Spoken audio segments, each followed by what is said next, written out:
Bismillahirrahmanirrahim. Assalamualaikum warahmatullahi wabarakatuh. Alhamdulillahirrabbilalamin. Salatu wassalamu ala rasulillah wa ala alihi wa sahbihi ajmain. Amma ba'd. Saudaraku sekalian, Alhamdulillah kurang lebih 50 hari lagi kita akan memasuki pesta demokrasi. Kita akan diperhadapkan dengan banyak pilihan. Tentu ada pemilih kita bermacam-macam.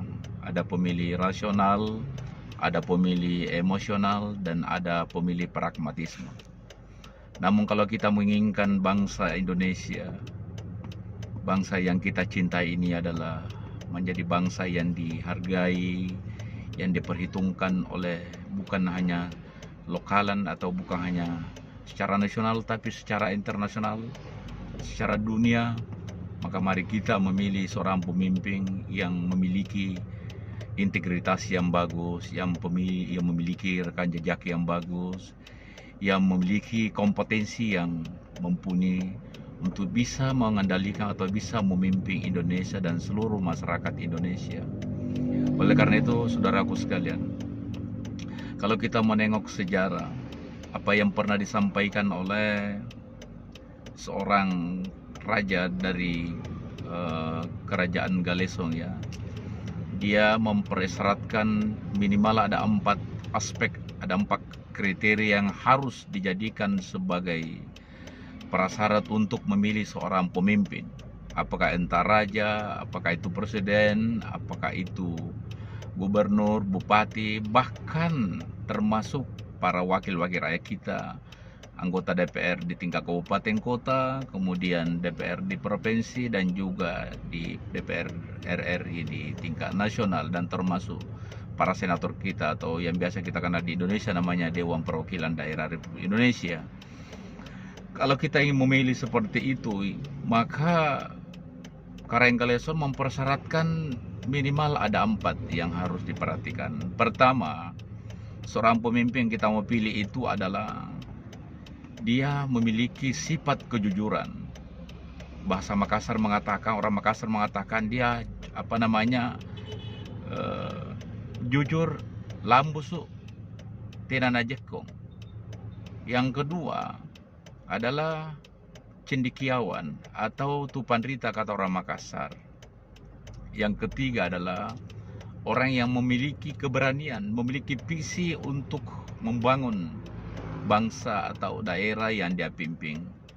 Yang keempat inilah baru masuk kategori yang kebanyakan sekarang dijadikan sebagai modal utama, yaitu memiliki memiliki finansial untuk melakukan sosialisasi.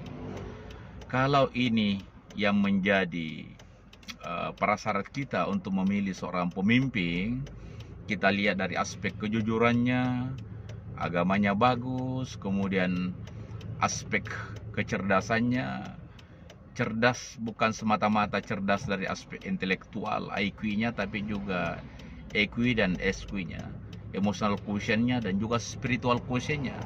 Itu yang harus dijadikan contoh.